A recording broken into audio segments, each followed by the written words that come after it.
Hi guys and welcome back to my channel. Today, before we begin, I have a question for you. Did you ever watch the movie The Divergent or read some of the books? If so, then this is really gonna help you to better understand the topic of today's video, because today we are gonna talk about the elements within your chart and any of the imbalances that you might have, and also how to work with them and how they actually show up within our lives. Because even though the elements are not something that is so often talked about on its own in astrology, I find it really helpful when we understand our personal connection to each and every element, and what happens if we don't have a good connection with one of the elements, or what happens if we actually have too much of one of those four energies within our chart. So if you're interested to find it out, then stay tuned.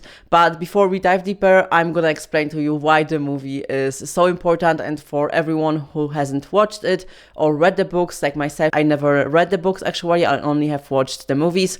So I would really recommend watching the movies, but if you haven't watched them, I'm gonna explain to you why I want to focus and reference this movie for this video.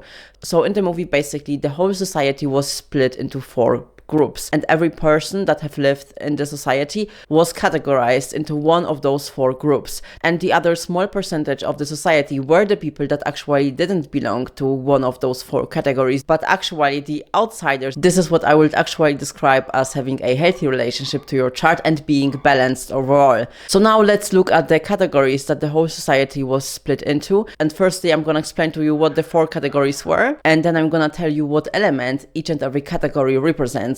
So the first category were the selfless, and the selfless were all about the others, and they were really the part of society that was sacrificing their own lives and their own needs for the good of other people. And again, each category in the movies was taken to an extreme, but this is an amazing example for our video. The next group were the intelligent, and they were really focused on the mental activities, on keeping the society in check, creating the laws, and they really weren't in tune with their emotions, so they were really only focusing on the mental plane, and this is how they perceived the world. It was only from the mental perspective, so not leading with your heart or not doing something selfless, but just merely collecting the facts and being very analytical. That was the second category. The third category were the brave, and they were the fighters of the entire community. They weren't afraid of anything. Most of the times they were also very reckless, but this was kind of the vibe. They didn't belong to the society, they were only the protectors. And the last category were the peaceful, and they were all about harmony and peace and finding that balance within the community. They weren't about taking too much because they trusted that they would get enough from the community. However, they also suppressed many of their feelings, such as anger, because they weren't allowed to express that. Now, when you think about those four categories, can you guess what element each category represents? Let's start with the first category, the selfless. The selfless were all about the other person, very compassionate, very emotional towards others, but also kind of a martyr archetype. What element does it remind you of? It's water, of course, and the water signs are Cancer, Scorpio, and Pisces. Very emotional, can lose themselves in the vastness of trying to help others. However, taken to an extreme, also can turn into the martyr archetype. That's why this is a perfect representation of the water element when it is taken to an extreme. Next category, we had the intelligent. The intelligent were all about the facts, were all about the data and collecting everything, viewing everything only through the mental perspective, completely detaching themselves from the emotions. What element does this remind you of?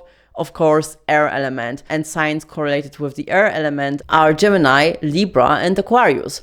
All of them which are very intellectual and can detach themselves from emotions. The next category, we had the brave, and this is probably gonna be the easiest one to pin down. Very courageous, kind of those warrior archetypes, fighting for what they believe in. This is of course represented by the fire element. The zodiac signs that are correlated with this energy are of course Aries, Leo, and Sagittarius. All of them are very strongly willed, always courageous, kind of pioneers, and definitely warriors. However, they can really become too idealistic and sometimes even get into fights that aren't necessary. So those were the categories and what element they represent. Okay guys, I'm so sorry. I forgot about the last element, which is represented by the peaceful. And the peaceful, with their desire to keep harmony and keep peace at any cost, obviously represent the element of earth. And the earth signs are Taurus, Virgo, and Capricorn. And that's the last element and the last category of the movie. Now, moving on with the video, we're gonna talk about the imbalances that you have within your chart. In order to do that and to find that out for yourself, you need to create your birth chart. And the platform that I would recommend using is Astrological. This is my favorite one, and I have been working with it for years. And I'm recommending this one because I know that they have the function on their website that we need for this video. So you want to go to visit their website, create your birth chart, and then on the right side, you will have this column with the positions of your planets within your chart. When you scroll a little bit down, you will see the elements that you have within your chart. You will see how many planets you have in each of the signs. So this is what we are looking for, because now you want to write down what element is the strongest and also what element is the weakest, or even if you don't have an element at all within your birth chart. And this is actually quite common because most of us have one or two elements that are strongest within our charts, and then the third element is kind of in the middle, and many of us actually have an imbalance or have a lack of certain elements within our charts.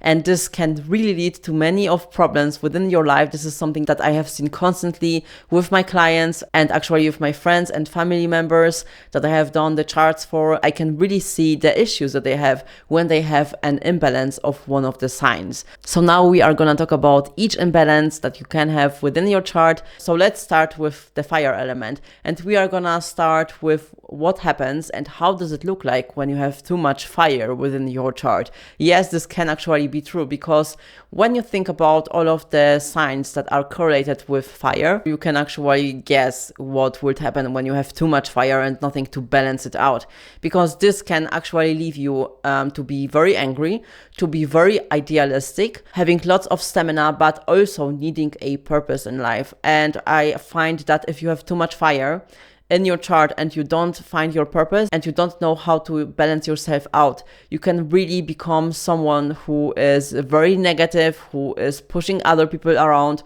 who thinks that they know everything, that they are better than everyone else, and you could even become quite entitled. So the problems that you might face when you have too much fire within your chart is that you really are being very idealistic. You can't really actually see what the world is about because you have your own perception of the world and how it should be like. And if it doesn't matches with your imagination, it really disappoints you and you find yourself feeling like you actually don't belong in the world. And other traits that you might have would be that you become very selfish and that you think your way is the only way. You could also face issues with authority. This happens often with fire signs, with dominance of the fire element. Those people tend to burn up very brightly, very quickly, but also you would find it hard to sustain that fire within. So you can get excited about things very quickly, but you find it hard to actually stick to them. And how it could show up is that you could always have those great ideas about something and then you go for it and then you see that it actually isn't that perfect as you thought. So it doesn't fit into your idealistic view, and then you quit and you try to find something better. So working on your ego is really gonna be important here, and also acknowledging the fact that not everything will be 100% perfect or fit into your imagination, but you can still do those things and enjoy those things even if they are not as perfect as you thought they were. And also anger management is really gonna be key here because you tend to fire up very quickly. With that being said, controlling your emotions and passions and kind of controlling the fire within you, this is really gonna be the key here. So really controlling your emotions and the urges that come to you at first is gonna be crucial if you have too much fire. Now let's talk about what happens when you don't have fire at all or when you have only a very small percentage of fire. So if that's the case for you, you might find it hard to get excited about things, to tap into that fiery energy, that more assertive side of yourself, fighting for what's right and for what you want in life. Those would be the issues that you might have here. Also, believing in yourself and tapping into a more creative side of you could also be an issue here. Also, finding hard to motivate yourself to do things and finding that passion for life, basically. And the tactic that I would want you to use when you don't have much fire within your chart would be to focus on the fire houses within your chart and see if you have at least one of the planets there, or if you don't have any, you still would want to focus on the houses. So look at your chart and locate where you have the fire signs, so Aries, Leo, and Sagittarius, and then really see what those houses expect of you. And you would really need to learn how to more consciously tap into each and every house so that you can be more balanced and get back some of that fire into your own life. Now let's move on to the earth element and what happens when you have earth predominantly within your chart. Well, this could leave you feeling very stubborn, very attuned to the 3D reality, but also always seeking practicality and structure. So you would really find it hard to use your imagination and to believe in things that you cannot see or touch. So you really always need a proof in the 3D reality. You have to see it, you have to touch it, smell it, in order for you to believe that something is true. And other problems that I could see with having too much earth within your chart would be, first of all, being too attached to the 3D reality and oftentimes money, being too attached to pleasure of your body, of your senses, so overusing the experience as a human being. Also, you could find it hard to endure conflict, sometimes at cost of speaking your own mind and telling the truth about what you think is the right thing to do, because for you, harmony and peace will be so important that you will do almost anything in order to prevent conflict. Also, with too much earth, you could find it hard to follow your passions because you would be too attached to the money and the security that it gives you, that you would find it very hard to get out of your own comfort zone. So those would be the struggles when you have earth predominantly within your chart. But what happens when you don't have earth at all, or when it's only a small percentage within your chart? Then it's gonna be very hard for you to stay attuned to earth, to feel grounded within. You could find yourself always finding and feeling like you are not belonging somewhere and losing yourself either in the mental aspect of things or in the emotional realm, or generally feeling like you are a part of something bigger than the earth. So you would really struggle with the mundane things of life, with building stability for yourself, security, earning money, even finding a job. Those would be the struggles that you could experience. So it's gonna be very hard for you to find that connection to the reality and to your own body and to the experience of being a human. And for you, it will be very important to pay attention to where you have those earth elements within your chart, and then finding a way in which you can connect to those houses within your chart, and therefore finding more stability within your life. So how can you build that secure feeling of being a human being in your own reality and in your own daily life? This would be very, very important for you, because it can really be painful when you feel like you don't belong here and when you find it hard to commit to being a human being and to commit to the 3D reality.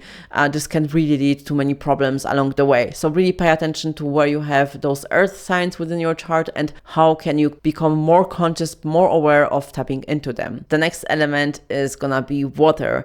And what happens when you have too much water within your chart? You basically feel like you don't have any control of your life, like things are just happening to you. This can really be probably one of the strongest martyr archetypes, like always being the victim and always sacrificing yourself for others and being so emotional that it completely overwhelms you. Also, here you could find it hard to stay grounded, to feel connected to the human experience, because your emotions would completely overwhelm you, or you would find it really hard to stay more practical. Any emotional drama, I would say, would really drain you, and this can really leave you feeling very unbalanced, like you are the victim and therefore always attracting those kind of circumstances into your life. And escapism would be one of the things that you would do in order to calm yourself down and feel more safe. So this is how it could look like for you if you have too much water within your chart. And if you don't have any water in your chart, or if it's only a small part part,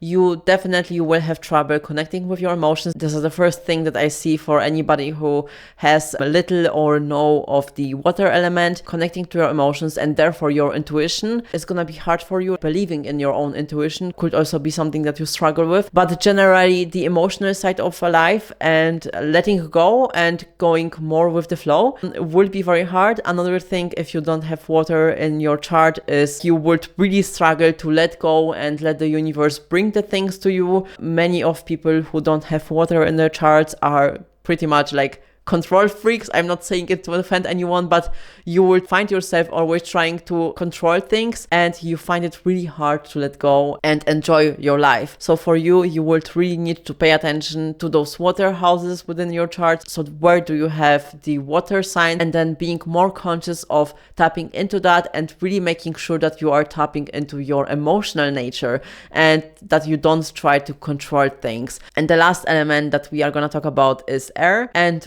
what happens when you have too much air within your chart. Well, as you probably can guess, being too intellectual, also disconnected from your emotions, but not because you don't feel them, but because you overanalyze them. You try to really make sense of your emotions, therefore you really are able to look at them and view them and really dissect them and be like, okay, this is where it comes from, and being very logical about your emotions, basically. So living your life with your head and not with your heart, this could really be a problem here, because while it is good that we can view things very logically, that we can detach from our emotions, it's not that great when it is all that we know. But this can be this archetype of a person that is smart, that has the money, has everything, you know, is known because you have invented something really world-changing, but the emotional side of things and being able to let go and be in a relationship. Also another thing, many of those people would be attracted not sexually to somebody else, but through the intellect. So mental stimulation would be very important for you, but you would really find it hard to live from a more emotional state. And what happens when you don't have air at all, or when you have very little air?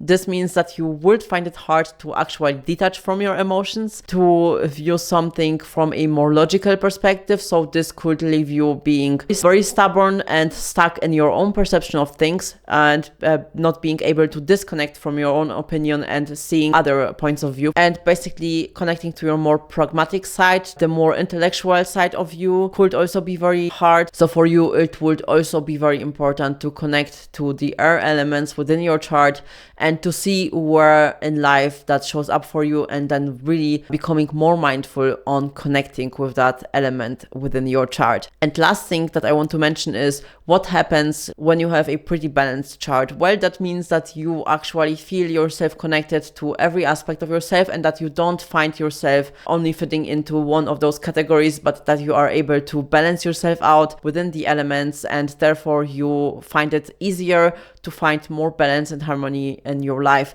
So you are like in the movie that I was talking about. This was like the fifth group of the society. They were really outsiders. This is the group that I was talking about. However, probably this is the healthiest group to be in. So if you're a part of this fifth category, then even more power to you. At least you don't have to struggle with those issues. However, you probably also have other issues that you need to tend to, because every single one of us has some challenges to overcome in this lifetime. But those were the general concepts that I wanted to share with you, and I really hope that now you are able to see through this simple technique what houses you should pay more attention to and what practices you should do in order to keep yourself more in check if you have too much of some element. However, I find that it tends to balance itself out once you start paying more attention to the element that is missing within your chart.